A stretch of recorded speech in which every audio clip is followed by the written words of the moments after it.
অনুচ্ছেদ তোমাদের বিদ্যালয়ের বার্ষিক পুরস্কার বিতরণ অনুষ্ঠান। আমাদের পুরস্কার বিতরণী অনুষ্ঠান 2014 সালে জানুয়ারি 5 তারিখে বিদ্যালয়ে অনুষ্ঠিত হয়েছিল। আমরা আমাদের বিদ্যালয়ের ক্যাম্পাস সুন্দরভাবে সাজিয়েছিলাম। আমাদের প্রধান শিক্ষক অনুষ্ঠানে সভাপতিত্ব করেন।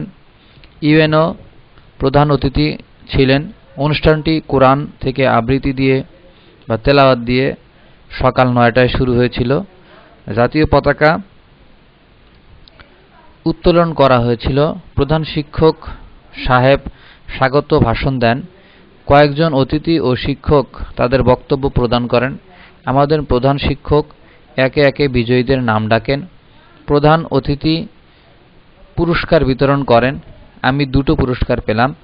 ধন্যবাদ জ্ঞাপনের মাধ্যমে বিকেল 5টায় অনুষ্ঠান শেষ হলো। সত্যি আমাদের সকলের কাছে এটা ছিল আনন্দের এক বড় উৎসব।